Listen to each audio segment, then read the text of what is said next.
Macri, y acá viene el anclaje, Macri arrancó siendo esperanza y terminó siendo inútil. Alberto arrancó siendo esperanza y hasta ahora está en títere, mentiroso e inútil. Es decir, una parte de la población está utilizando para Alberto la misma palabra que utilizó. Terminan siendo la herramienta que no te sirve.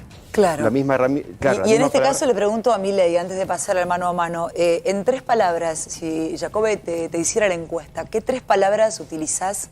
3, te digo, te tiro 3 para definir al presidente. O si compartís las que la gente dijo en la Comparto encuesta. que es un mentiroso, porque le ha mentido a la gente y claramente él no es tan bruto en economía como se muestra. Y eso está de prueba en los videos previo a que él ocupara esta posición. Te diría que claramente eso lo tiene asociado a ser el títere, porque él, para poder sobrevivir políticamente, necesita hablarle a la tribuna de los orcos. Por eso, digamos, es un títere. Y a la postre termina siendo un inútil, porque en el fondo no termina de resolver los problemas y se convierte en parte del problema y no de la solución. Quiero irme ya al mano a mano con Javier Milei, pero con este tape de parte de lo que decía el presidente Alberto Fernández y preguntarte enseguida para la gente que está mirando y que no pudo ver o que lo vio y dijo, yo entendí mal, ¿hay un plan económico? ¿Cuál es el futuro económico de la Argentina? Tape y ya converso mano a mano con Javier Milei. Antes hablé de mi vocación por hacer que los ingresos de los que trabajan crezcan y rindan más. Por eso proponemos incrementar los montos del mínimo no imponible para el impuesto a las ganancias. Recuperar el salario medio en la Argentina es un desafío que debemos asumir en este tiempo de recuperación económica. Por eso quiero pedirle a este honorable cuerpo legislativo que apure el tratamiento de la ley que facilite la reducción del impuesto a las ganancias en los salarios. Si lo hacemos, más de 1.200.000 argentinos quedarán liberados de pagar ese tributo. Bueno, estábamos escuchando al presidente Alberto Fernández. ¿Cómo lo viste más allá de la descripción que hiciste recién de él? ¿Qué dijo, qué no dijo y por qué nunca se escucha la autocrítica? Yo te diría, en primer lugar, el discurso contiene partes que constituyen una oda a la ignorancia. Vos fíjate, recién estábamos hablando del tema del endeudamiento y él dice que no nos vamos a endeudar más y todo ese tipo de cosas. Lo primero que le diría al señor Alberto Fernández de Kirchner es, mirá, en los últimos 120 años Argentina tuvo superávit fiscal solamente en 10. Y el presupuesto, ¿quién lo vota? Lo vota el Congreso. Por lo tanto, si yo tengo que mirar a quiénes son los endeudadores seriales, son aquellos que gastan más que sus ingresos. ¿Y eso quién lo hace? Los políticos, la propia Cámara de Diputados, porque ¿quién vota el presupuesto? Justamente lo vota la Cámara de Diputados, que supuestamente son los representantes del pueblo bajo esa idea de no taxation without representation. O sea, vos no podés cobrar impuestos sin tener representación y los impuestos los cobras para gastar algo. Entonces, igual la guita siempre es nuestra, ¿no? Bueno, por eso mismo te lo digo. Sí, pero el problema es que, digamos, ellos gastan y nosotros pagamos la cuenta. Por eso. Que es la peor forma de gastar. Vos sabés que Friedman ahora decía... le pagamos las vacunas, por ejemplo. Bueno, ponele, Friedman decía, hay 4 formas de gastar. Podés gastar la tuya o la de otros, la podés gastar en vos o en otro. Es decir, siempre la mejor forma de gastarla, que es la tuya, en vos mismo, porque vos sabés lo que te costó ganarla y vos sabés lo que querés. Cuando vos la gastás la tuya en otros, es cuando haces un regalo, tratás de quedar bien con lo menos posible.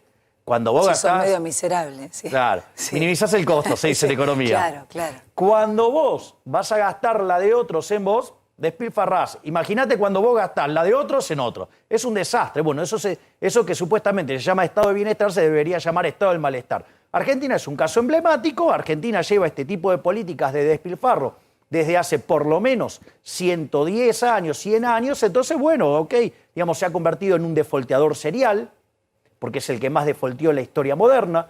Se ha convertido, digamos, en una máquina de generar inflación, porque destrozamos 5 signos monetarios, le quitamos 13-0 a la moneda, 2 hiperinflaciones sin guerras. Entonces, digo, y además tenemos la presión fiscal en blanco más alta del mundo. La contracara de esto es, digo, tipos que derrochan. ¿Y quiénes son los que votan eso? Entonces, ¿me entendés que es de loco este país? Están aplaudiendo los mismos que son responsables del déficit fiscal. Es más, seguramente si hubieras mirado la tribuna, la señora Todesca, el señor Culfas y todos esos impresentables que tiene a cargo de la economía este hombre, seguro que lo hubieran aplaudido y son los que, digamos, o sea, creen que de esto se sale con déficit fiscal. Es decir, ¿pero de qué estamos hablando? Por favor, un poco de coherencia. Se llama restricción presupuestaria. ¿Me entendés? O sea, vos la vivís todos los días en tu casa. ¿A vos se te ocurre gastar sistemáticamente más de lo que te ingresa? No. Bueno, entonces pregúntale por qué ellos creen que lo pueden hacer. ¿Sabés por qué? Te lo pregunto vos, ¿por qué ellos creen que lo pueden hacer? Porque ellos tienen el monopolio de la violencia. Porque cuando vos en una empresa gastás más de lo que entra, ¿qué pasa? Quebrás. El Estado, cuando gasta más de lo que le ingresa, te pasa la cuenta a vos, o sea, a nosotros, a los tontos que pagamos los impuestos. ¿Sí? ¿Y cómo lo termina resolviendo? Lo termina resolviendo con endeudamiento, con lo cual lo carga contra las generaciones futuras. ¿Sí? Lo arregla subiendo impuestos, reventando las generaciones Esto igual lo presentes. hacen todos, también lo hacía Mauricio Macri, lo hace Esto, digamos, o sea, Esto no hay es- distinción, no hay son todos distinción, iguales. son todos iguales. Son todos iguales en esto, son todos Sí. políticos. A ver, y además son parte de la oligarquía política. Y la otra fuente es la emisión monetaria. Es decir, un impuesto que le pega más fuerte a los que menos tienen y que además te revienta el crecimiento. Vamos, ¿de qué estamos hablando? Es decir, justamente, digamos, si quiere encontrar los culpables de esos desastres, tendría que agarrar y decirle, ustedes los que están aplaudiendo esto, son los mismos responsables de esto. Entonces, digo, ¿me entendés el nivel de locura? Es que, digamos, este país parece un país de imbéciles. Es decir, en el 2002, nosotros despueltíamos la deuda y aplaudíamos. Es como que vendés, vos vas, o sea, llegás a tu empresa y le decís, muchachos, quebramos, y agarran y festejan. No es un país de locos. Es decir, el préstamo del Fondo Monetario Internacional no vino por, digamos, de cualquier lado. Se le cortó el financiamiento, sí, al gobierno de Macri porque hizo un montón de macanas, porque hizo todo mal. ¿Y cómo dejaron en el 2015 el país? Ellos dejaron un desastre. Acordate que la economía, digamos, durante el gobierno de Cristina oscilaba respecto al mismo nivel de PBI que tenía en el 2011. O sea, un año subía, otro año bajaba, pero el nivel era el mismo. Digamos, recordad que teníamos un cepo cambiario. Las reservas internacionales netas del Banco Central, sí, te formaban 25.000, pero cuando limpiabas toda la porquería tenías 10.000 negativos. Tenías 23.000 millones de dólares venciendo de dólar futuro. O sea, cuando más bien asumía Sturzenegger, ¿me entendés? O sea, a los pocos días le vencían 23.000 millones de dólares. ¿Y con qué le iba a pagar? Después vinieron, no, las LEVACs. Y sí, las LEVAC fue para evitar ese desastre. Ahora, estaba pensando, ¿no? Porque, digo, aplaudimos a los médicos y a nadie le importa hoy el trabajo que hacen todos ellos porque no se los reconocen y hay un vacunatorio VIP y no vacunan, digamos, esos tipos que están en la primera línea. Aplauden las cosas que vos decís, que aplauden, que es como aplaudir que quebraste en tu casa o en tu fábrica o en tu empresa. Digo, pero ¿qué nos pasó? Estamos estúpidos, estupidizados. Hoy yo veía que se preocupaban más por el lenguaje inclusivo, viste, como que por lo importante, digo, cuando te aplauden, a los que vos les pagás para que te aplaudan, es imposible salir de ese lugar, Javier. Yo lo que creo es que es una sociedad que se ha embrutecido. Digo, ¿a quién le hablan? Sí, claramente. Bueno, porque ganó Gramsci. ¿Cómo Ganó es eso? Gramsci. Gramsci, digamos, mientras que Mussolini lo mete preso, digo, él escribe cómo, digamos, el socialismo se tenía que imponer en un lugar. Y te dice, vos tenés que tomar la cultura, mirá, digamos, cómo responde la mayoría de la cultura argentina. Y no solo argentina, sino en el mundo. Son todos progres, son todos zurdo con la ajena siempre. Con la tuya, nunca Obvio, con claro. la de ellos. ¿Sí? Toma la educación, cuando vos tomás hoy los programas de estudios, están manejados por el Estado, y crea esclavos de la religión del Estado. Y te dice, y tomá los medios. ¿Para qué? Para que logres difundir. Bueno, entonces, vos querés, digamos, o sea, si vos en algún programa de televisión te encontrás que, digamos, te aparece un gordito que se pone contento cuando le mencionan a Gramsci, bueno, esa es gente que es parte del problema, no de la solución. Si encontrás un gordito que se pone Y contento... sí, que es el mismo que llamó a que se me censure a mí públicamente y todo. Ajá. Que está tan cerca de Alberto, pero bueno. Perdón, no tengo la menor No idea de quién es. importa. No, pero me gustaría saber el nombre. Vos me contás todo, contámelo. ¿De verdad? ¿Alguien que está cerca de Alberto dijo eso? ¿Quién? Claro, exacto. El señor Leandro Santoro pidió por la censura, digamos, en el aparato de propaganda oficial del gobierno. digamos, si en una nota con Fontevecchia, digamos, o sea, digo, me estaba describiendo y le dice, después afuera del aire te digo quién es. O sea, ni siquiera es lo suficientemente valiente para enfrentarme, ¿de verdad?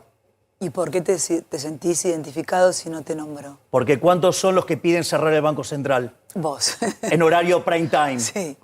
No, y aparte dijo que a él le producía miedo los libertarios, porque era gente formada, porque le molesta a la gente con pensamiento liberal, le molesta a la gente... Y este gobierno, digo, reversita eso. Digamos que el pueblo se siente en una zona de confort, siente que ya no tiene alternativa, que es bancarse la que viene, que es esta humillación constante. 1 de cada 2 argentinos es pobre, la educación es frustrante. La pandemia vino a sacar toda la porquería debajo de la alfombra, algo que yo celebro, ¿no? Porque viste que fue un momento el año pasado en el que uno sabía más o menos cómo se sacaba la venda de los ojos. Vos podías empezar a mirar al otro desde otro lugar. Digamos, en los momentos dolorosos es cuando más conoces a la gente.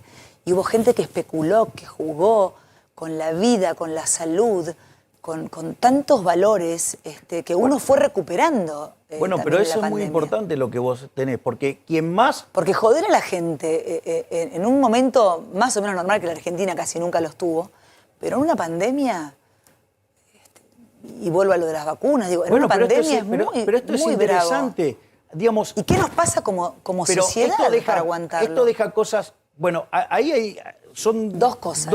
Dos dimensiones. Una es la dimensión la gente, las personas, los individuos, porque, quieren seguridad. Yo te voy a hacer una propuesta muy segura. Vas a tener casa, vas a tener comida, vas a tener recreación, vas a poder estudiar y todo. Se llama cárcel. Perdóname, yo prefiero, digamos, la libertad peligrosa a que, digamos, una esclavitud segura. ¿Cómo en la cárcel vos tenés yo te casa? Doy, yo te someto. Claro, exacto. Entonces, digo, eso es lo que le están proponiendo a la sociedad. Bueno, si la sociedad lo compra, es otro problema. ¿Y por qué lo compra la sociedad? Porque le lava el cerebro, digamos, con la mentalidad gramsciana. O sea, Gramsci ganó en Argentina. O sea, y eso, digamos, o sea, por eso los liberales, una de las cosas que debimos entender es que Gramsci ganó. Es decir, ¿cómo puede ser que el liberalismo, siendo superior en todos los aspectos al socialismo, haya ganado la batalla cultural del socialismo? Porque ellos supieron darla. Entonces, nosotros debimos aprender y entender por qué un sistema que ha sido un fracaso en lo económico, en lo social, en lo cultural y además asesinó a 150 millones de seres humanos, ¿cómo puede ser que la gente lo prefiera? Bueno, entonces por eso, digamos, nos involucramos en la batalla cultural y algunos en algún momento decidimos saltar a la arena política y dar la pelea cara a cara. Bueno, digamos que es, por ejemplo, mi caso. Pero quiero, si me permitís, quiero ir sobre la otra parte del argumento que me parece la más complicada. Sí. Nosotros hemos hablado varias veces. Yo he sostenido sistemáticamente que este era un gobierno genocida. Y eso, digamos, hoy tengo, 3 elementos que prueban esto. El primero fue el tema de la cuarentena cavernícola.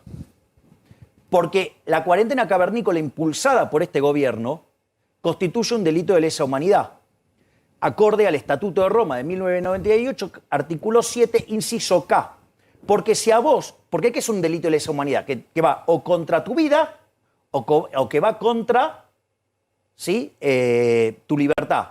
Si yo, digamos, o sea, hay un ataque sistemático contra la propiedad privada y te dejo sin ingresos, entonces, o te morís de hambre o, alternativamente, ¿sí? Perdés la libertad porque te volvés un esclavo, eso constituye un delito de lesa humanidad. Es decir, la cuarentena que impulsó este gobierno, digamos, que mandó a la quiebra a decenas de miles de empresas, que destrozó millones de puestos de trabajo, es un delito de lesa humanidad. Punto 1. Segundo delito tremendo de este gobierno. El presidente le miente a la gente, le miente descaradamente en la cara. Es un mentiroso, Porque dice, bueno, esto pasó en todo el mundo, discúlpame, el PBI sí, ¿sabés qué? Cayó en el mundo.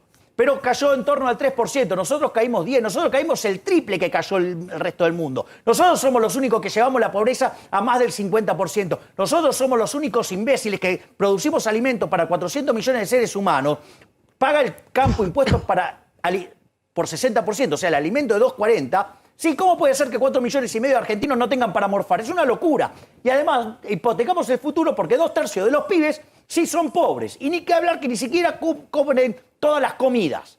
¿Sí? Entonces, primero, digamos, nosotros hicimos mucho peor que todos. Pará, porque yo lo decía al comienzo en mi editorial. Nosotros naturalizamos todo. No, bueno, La pero eso no se corrupción, puede naturalizar. Que haya gente que no coma, o sea, que haya niños desnutridos durante décadas y décadas y décadas. Es un horror. Y estamos hipotecando el futuro. Es un horror. Pero claro que es un error. Y después también te miente con el tema de los muertos. No, nosotros si no esto no hubiéramos hecho y hubiéramos hecho como nosotros, usted hubiera sido un desastre. Eso es mentira. Eso es mentira. Es decir, este gobierno, ¿sí? Es un gobierno de asesinos. Y lo voy a explicar por qué. ¿Sabes cuántas personas murieron en el mundo de coronavirus el año pasado? Voy a redondear el número. 1.800.000.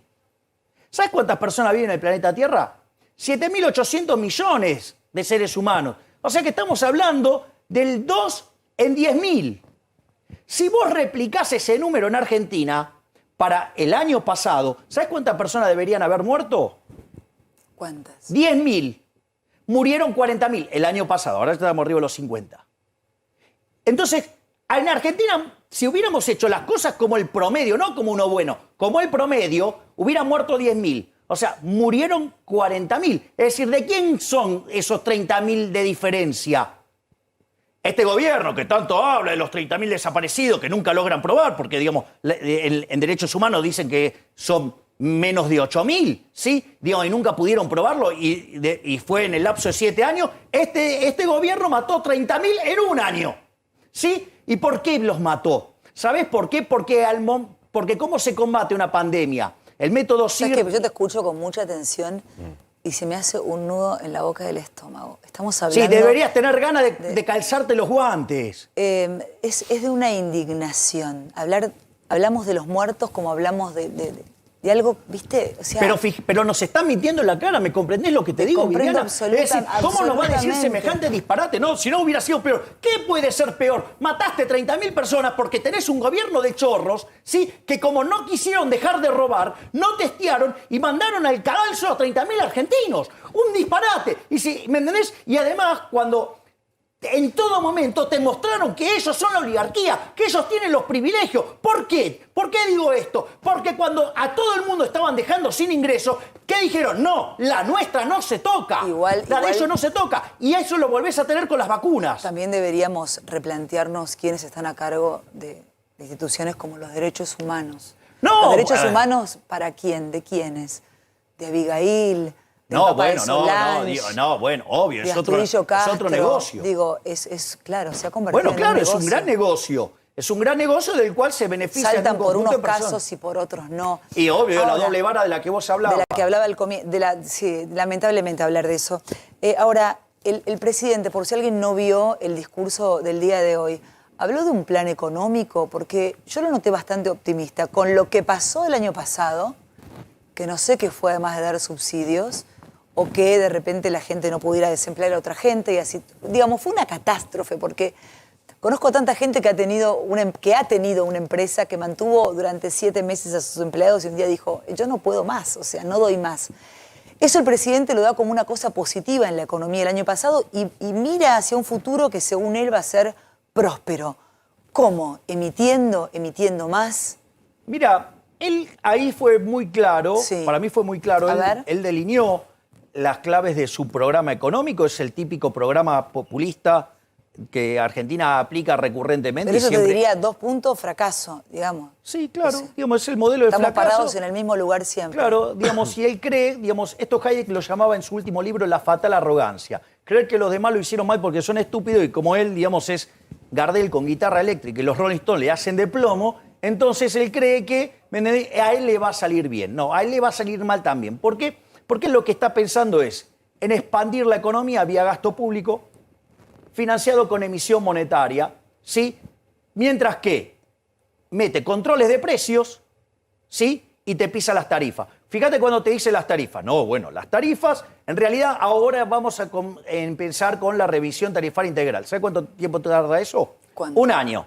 O sea, entonces, ¿y de qué va a depender los aumentos que discrecionalmente? O sea, si se me da la gana, según cómo venga la inflación, y ahí lo manejo y los uso de ancla. O O sea, con lo cual reviento las empresas, reviento la calidad de servicio. Digo, esto, por ejemplo, esto se lo hicieron a los trenes. Y después terminó la tragedia de Once. Entonces, si después te quedás sin luz, sin gas, ¿me entiendes? O sea, che, mirá, digo, es consecuencia de lo que vas a estar tomando. Entonces, después sale y dice, y se siente contento de la ley de abastecimiento, que es una aberración. Es decir, vos estás poniendo restricciones en el funcionamiento del sistema de precios, como la consecuencia es que aparece el desabastecimiento, ahora lo querés condenar. O sea, digo, ¿quién es Paula Español? Es la reencarnación del general, digamos, romano de Diocleciano, ¿no? Porque ¿qué era lo que vos tenías en Roma, no? Porque esto también hay una referencia, que es la mesa de los argentinos. Yo voy a garantizar la mesa de los argentinos. Ah, ok. Entonces, Perdón, era ponerle plata en el bolsillo de los argentinos, entiendo lo de la pandemia, pero el asado se convirtió en polenta. Polenta. Pero fíjate esto que es interesante. En Roma, ¿qué pasaba? La nona, que era el pan gratis. El pan y circo, ¿de dónde viene? Digo, vos tenías la nona, el pan era gratis. Entonces, ¿qué pasó? La gente se empezó a ir a Roma. Entonces, cada vez más gente quería comer pan. Entonces, ¿qué pasaba? Que cada vez necesitaban mayor cantidad de recursos. Entonces, tuvieron que subir los impuestos. Después, los impuestos a los reinos que habían controlado, ¿sí? Bueno, llegó un momento que no daban más con los impuestos. Entonces, ¿qué empezaron a hacer? Empezaron a generar degradación de la moneda, inflación, ¿sí? Entonces, ¿qué hicieron? Pusieron un control de precio. ¿Y cómo controlaban el control de precio? Entonces le cortaban la cabeza si ponían el precio más alto de lo que ellos querían. ¿Cómo terminó? Bueno, terminó cayéndose Roma, terminó generando un desastre. Bueno, digo, y ¿me entendés? Entonces, y te dice, no, la inflación es multicausal. No, no es multicausal. La inflación es un fenómeno monetario. Friedman te decía, la inflación es siempre, en todo lugar, un fenómeno monetario. Y en la medida que la oferta de dinero crezca por encima de la demanda de dinero, vos vas a tener inflación. Te lo hago con un ejemplo. Ahora, pero la inflación es como una enfermedad que tiene la Argentina y que otros países han solucionado. Obvio. Se han curado. ¿Cómo nosotros seguimos instalados Porque en la seguimos inflación? repitiendo las mismas estupideces, digamos, de hace 60, 70 años. ¿Pero por qué? Porque alguien se beneficia con la inflación. ¿Quién es el que recibe primero el dinero emitido que sale del Banco Central? Los políticos. ¿Y quién es el que peor la pasa? El trabajador, que es el último orejón del tarro. Por eso, había un estudio que hizo Sturzenegger en la época que estaba a cargo del Banco Central, que te explicaba que cada vez que la inflación pasa al 20%, perdés un 0,58 de crecimiento. Vos sabés que si eso lo corregís en la historia argentina, desde que tenemos Banco Central, hoy tendríamos un PBI per cápita como el de Estados Unidos. Mirá qué costosa nos resulta esta oligarquía política nefasta que tenemos. O sea, son carísimos. Regalados son caros. Regalados son caros. Entonces, y lo peor de todo es que además le tenés que pagar ensuciando la honorabilidad del Congreso. ¿Vos sabés por qué se llama Honorable Congreso de la Nación Argentina? Contámelo. Porque iban ad honorem. ¿Me comprendés? Entonces, sí. ¿Qué pasó de la Donorem? Y ahora un mecanismo para enriquecerse. Bueno, por eso una de las cosas que yo, digamos, o sea, si llego a lograr ser elegido diputado nacional por la Ciudad Autónoma de Buenos Aires, lo primero que voy a hacer es renunciar a mi dieta. ¿Vos sabías que está armado Ahora, todo pero el digo, sistema la para que política no... huele a mierda, digámoslo. Y pasan un montón de estas cosas que vos decís. ¿No te sentís muy solo dentro de toda esa podredumbre? No. Porque hay políticos buenos, nadie lo discute. No. Estamos hablando en general de este hartazgo que tiene la gente y la sociedad y bien se lo han ganado. No me ¿No te siento sentís que vas a solo. estar solo frente a todo eso? No, porque yo estoy de un lado donde hay más gente todavía que el lado de la oligarquía política, que es la gente de bien, la gente de laburo, la gente que cree en el mérito. ¿Sabes por qué, digamos, el que labura cree en el mérito? Porque se gana el esfuerzo. Claro, ellos no pueden creer en el mérito. Si ellos creen en el privilegio, ¿o acaso qué fue el vacunatorio Gate? Digo, al margen de la estupidez de lo de la fila, que si querés te explico por qué es una aberración lo que dijo Alberto Fernández. ¿Por qué es una aberración? Dice, esto es como colarse en la fila. Ay, presidente, digo, yo no puedo creer que usted sea profesor en la Facultad de Derecho. Te voy a explicar algo. El derecho surge ¿de qué? De los usos y costumbres, donde la sociedad va descubriendo que hay determinado conjunto de conductas que hacen bien al funcionamiento de la sociedad, entonces después, ¿qué hace? Se lo regula, con las leyes, por decirlo de alguna manera. A mí no me gusta la palabra regulación, pero ponele. En ese contexto, ¿qué es lo que pasa? ¿Vos harías una ley para cuidar la cola? No, porque el costo de hacer eso supera fuertemente a los beneficios. Esto, digamos, en un trabajo de Gary Becker, que arranca lo que se llama el análisis económico del derecho, que se llama Crimen y Castigo, el artículo, él determina una condición que se llama perfect deterrence, que es hacer cero el crimen. Pero hacer cero el crimen no tiene sentido porque vos tiene un costo combatirlo. Entonces, vos básicamente igualás el costo marginal al beneficio marginal que tenés por combatirlo. Entonces, no es cero el nivel de crimen. Entonces, bueno, vas a hacer una ley para eso. Ese es el primer punto. Por eso no es un delito. Ahora, yo te hago un ejemplo. Estamos en el Titanic. Se va a hundir, sabemos que se hunde el barco. Digo, la tripulación se tiene que quedar hasta el último momento. No son los primeros que se suben al botecito. Eso es saltearse la fila. Pero ¿querés un ejemplo mejor? Suponete que estás en la fila, digamos, están ahí, digamos, o sea, repartiendo la vacuna para que no te mueras, y ellos determinaron la regla, ¿sí? Con el aparato represivo del Estado, además de tener el monopolio de tener las vacunas. Porque vos, digo, lo que conseguírtela privadamente no podés porque está regulado, claro, porque tiene que tener Quirós, claro. el monopolio, el Estado, lo cual, digamos, nada que haga el Estado puede estar bien. Pero ahora estamos en la fila. Entonces, ¿sabes qué? Estás incómoda con el lugar que tenés en la fila. Y entonces, para adelantarte en la fila, ¿sabes qué? Le pegás tiros a los tipos que están adelante. ¿Acaso eso no es un delito? Si alguien en estos días se murió de coronavirus por vacunar a la oligarquía política o para vacunar a los amigos del poder o quien fuera, eso es un asesinato. Es decir, ¿te das cuenta? Es decir, están presentes los privilegios de la oligarquía política, digamos, cómo ostentan el poder en contra de la gente. Entonces, ¿sabes qué? Pero la gente honesta, la gente de bien, la gente que quiere vivir de su laburo, sí, ¿sabes qué? Somos más. Y te voy a decir algo, porque vos como madre, a vos te va a pegar en el corazón más que a ninguna. Digo, y esto le estoy hablando a todas las madres de la Argentina. ¿Vos sabés lo que me pasa cada vez que voy a un acto? Viene una mamá y viene con el nene. Digo, ¿quién trajo a quién? Y el nene, digamos, libertario, trae a la mamá. ¿Y sabes lo que me dice la mamá? Me dice, yo vengo acá porque sos mi esperanza, sos mi última esperanza. ¿Sabes por qué? Para que no se me vaya del país. Hoy el 70% de los chicos de Argentina se quieren ir de Argentina. Y cuando vos le preguntás, pero mirá que si te vas no volvés más, la mitad de esos chicos se quieren ir igual. Entonces, una de las cosas, ¿sabes qué? Ok, ellos son más, ellos creen que son más. ¿Sabes qué? Yo le hablo a las madres argentinas. ¿Saben qué? Si los liberales llegamos al poder, nosotros vamos a lograr que los hijos, o sea, Martina no se va a ir, se va a quedar acá porque este va a ser un país digno para vivir, no con todos estos chorros de mierda. Perdonen el término. Sos tan apasionado cuando hablas. Yo hablaba recién con Quirós y le decía, hablando de los niños, que va a quedar una secuela increíble. Los temores de los niños, los miedos de los niños, niños que se vuelven a hacer pis en la cama, chicos que retroceden, que empiezan a tener algunos tocs raros, o sea, y sobre todo no sociabilizar y perder un año de clases. Es una locura la presencialidad y demás.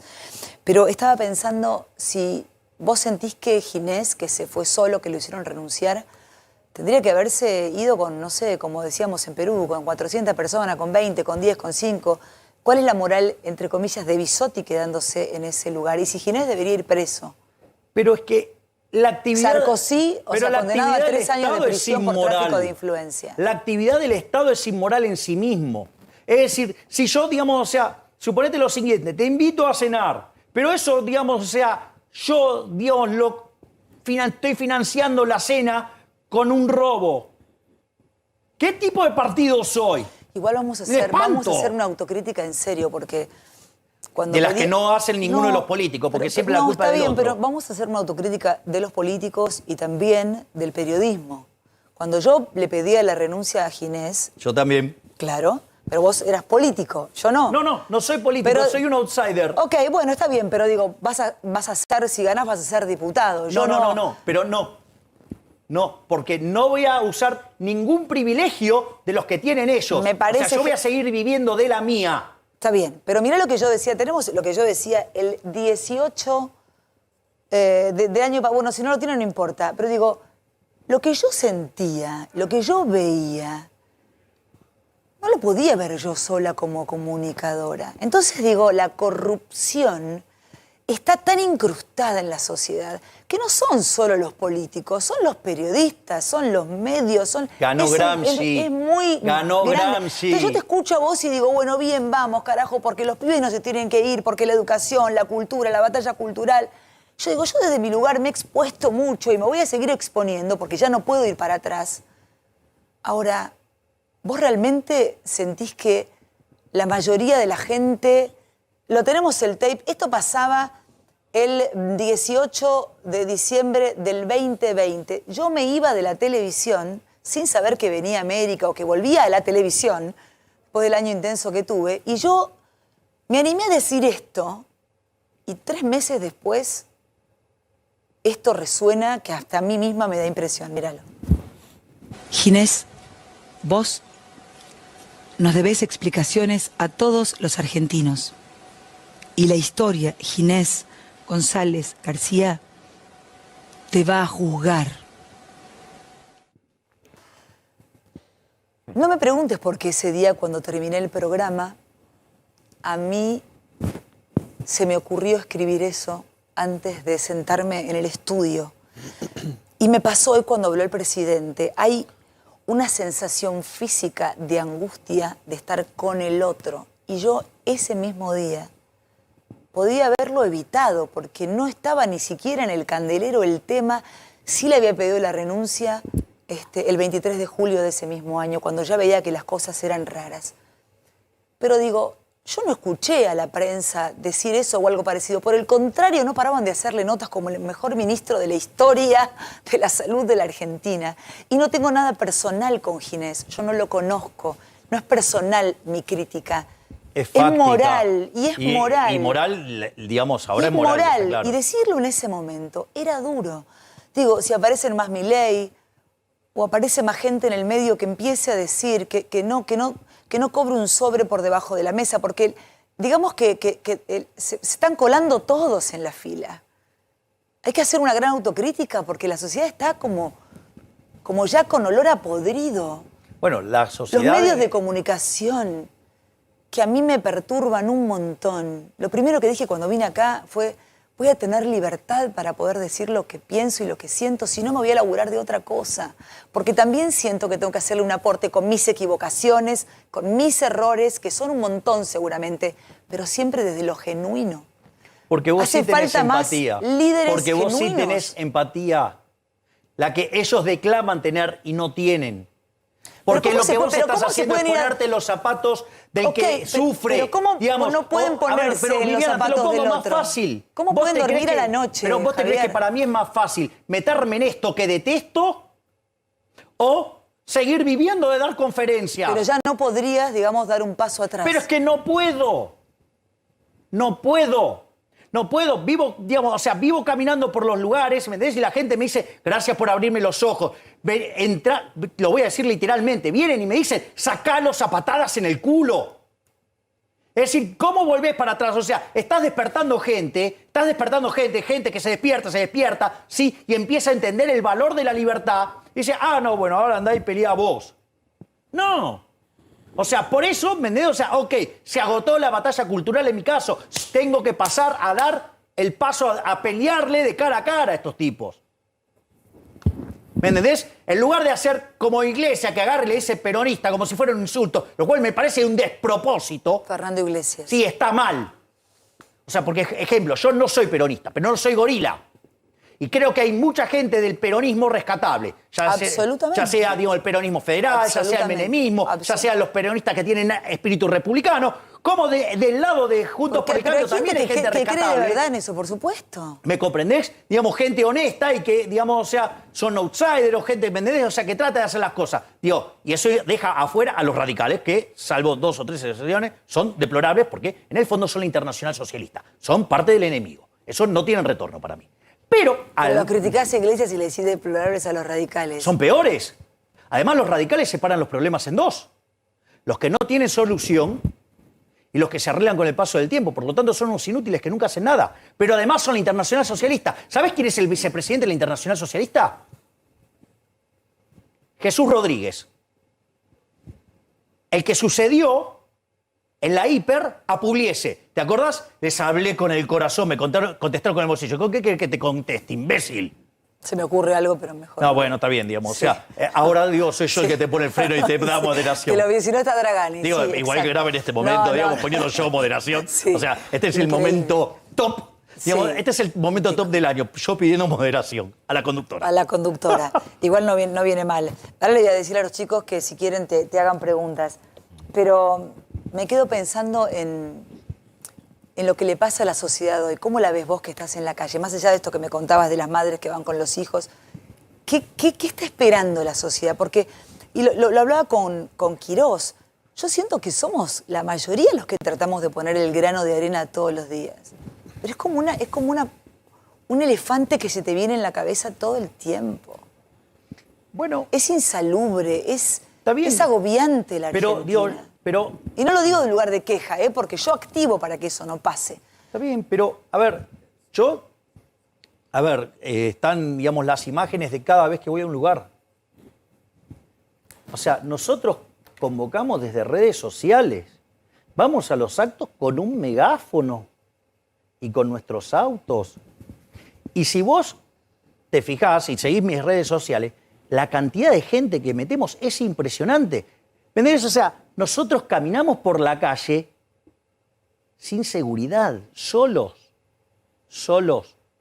¿Me comprendés? Entonces, es más, Argentina está despertando. Yo el otro día fui a la marcha del 27. contra, digamos, el gobierno kirchnerista, digo, porque yo creo que es un gobierno de asesinos, ¿sí? Digo, donde algunos de ellos son efectivamente asesinos porque en los 70 se dedicaban a matar gente, ¿sí? Ahora, al margen de eso, digamos que hay un montón de asesinos ahí adentro y ese es el gran problema, porque una cosa es la fuerza de seguridad, que si tiene que matar lo hace en cumplimiento del deber, y otra cosa es un tipo que es un terrorista, que es un bicho totalmente distinto donde la vida es un relativo para ellos. Pero son colectivistas, entonces en función del objetivo, digo, la gente es funcional. Esa es la diferencia entre un colectivista y un liberal que ama el individualismo, porque el colectivista si tiene que mandar a matar gente no le importa. Por eso, digamos, los zurdos han matado a 150 millones de seres humanos y siguen profesando esas ideas aberrantes. Y, ¿sabes? Digamos, yo fui a la plaza, di un discurso técnico, porque para mí no correspondía hacer algo político. Entonces yo fui y le presenté a la gente los datos. Datos. O sea, por esto este gobierno es el peor gobierno de la historia. Por esto. O sea, y terminé y me fui. Igual yo te entiendo con eso, pero y la oposición, yo decía al principio, parecen como un flan de cajita sin huevos, Bueno. que siempre lo que hace la oposición, te hablo de Macri para acá, ponele sacan un comunicado, hacen un tuit, es como, hay que estar a la altura de las circunstancias. Pero de vuelta, a ver, ¿quién es el líder de la bancada opositora en diputados? Señor Mario Negri, radical. Escúchalo, tiene unos discursos súper pomposos, adornados, todo. Hoy estaba indignado. Con el discurso del estaba presidente. indignado. También se indignó con Gildo Infran. Tengo una pregunta, porque Gildo Infran lleva 25 años en el poder. ¿Dónde estuviste el resto del tiempo, Negri? ¿De qué me estás hablando? Vos sos cómplice de esto. O durante el gobierno de Macri, ¿qué hiciste para ir contra Infran? ¿O te enteraste justo ahora? Vamos, sos cómplice. Digamos, o sea, ¿sabés cuántos están molestos, por ejemplo, con Waldo Wolf por ir a Formosa? ¿Por qué? Y porque hay algunos, digamos, que son, digamos, que legisladores ahí y están cómodos con la situación. Vos te diste la mano con Patricia Bullrich el otro día. Sí. ¿Estás por irte No. al PRO? No. ¿No? ¿No? No. A ver, No, me parece un muy buen gesto que se hayan dado la mano. ¿Qué tenés en común con Patricia Bullrich? No, vamos a poner las cosas en blanco y en negro. Sí. Pregunta. Estaba Hitler y su nacionalsocialismo. Nacionalsocialismo, que nazi quiere decir nacionalsocialista. O sea, los nazis eran socialistas. Tenés ahí a ese peligro. Digo, que Estados Unidos se haya aliado en ese momento con la Unión Soviética. ¿Hizo que Estados Unidos dejara de ser capitalista y que la Unión Soviética dejara de ser comunista? No. Punto 1. Yo termino de dar un discurso. Voy hacia la pirámide porque el Partido Libertario estaba en la pirámide. Entonces, como yo soy el presidente honorífico del Partido Libertario Cava, voy hacia donde está el Partido Libertario. Ok, en esa transición hacia la pirámide me encuentro con la señora Patricia Bullrich. Te hago una pregunta, ¿no corresponde que la salude? Sí, por supuesto. Obvio que corresponde, porque es un gesto de educación, en primer lugar, es un gesto de educación. Y ella, yo le agradezco a ella también el gesto, porque ella, digamos, es la presidenta del PRO. Y ella, digamos, también me saludó. Entonces, digamos, habla muy bien de ella, porque ella me está reconociendo también en la lucha opositora contra el régimen K. Es decir, entonces, contra los K, vamos por ellos. ¿Por qué? Porque los K nos quieren llevar a Venezuela. Entonces, digo, obvio, somos distintos, estamos en espacios distintos, pero todos contra los K, porque el kirchnerismo es el cáncer de este país. Porque el daño cultural que generó el kirchnerismo es muy difícil de reparar y es prácticamente imposible negociar con esos criminales. Me voy al corte. Te agradezco que hayas venido. En un rato estamos haciendo el pase con Luis Novarecio. Sos intenso. ¿Intenso o apasionado? Son cosas distintas. Bueno, eso, no sé, se lo voy a preguntar a tu novia, pero no sé. ¿Sos las dos cosas? Yo creo que soy apasionado. O sea, yo siempre hago un Sí. chiste sobre mí. Sí. Y es, vos no sé si has tenido la oportunidad de ver una ópera de Puccini. Sí. Bueno, ¿viste cómo son las óperas de Puccini? Los tipos son súper apasionados. ¿Me entendés? Y dan la vida y todo es Sí. al límite, todo. Bueno, es como que yo fui a, no sé, al Metropolitan de Nueva York. No sé, estaba viendo, ponele Turandot. Y salió Calaf. Bueno, y soy yo. Y sos ¿Me vos. entendés? Entonces, ¿por qué? ¿Por qué? Porque en realidad es como la Rosa Púrpura del Cairo. Sale el personaje y se mete en la vida real. Pero, ¿sabés lo que le dice Calaf Y a con Turandot? esto cerramos. Que al alba se va a despertar vencedor. A la oligarquía política les voy a ganar. Y los argentinos vamos a torcer esta historia de decadencia y vamos a, cuando abracemos de nuevo las ideas de la libertad y de Alberdi, en 35 años vamos a ser potencia mundial de nuevo. Gracias, Milei. Gracias por haber venido al primer programa. Ya venimos.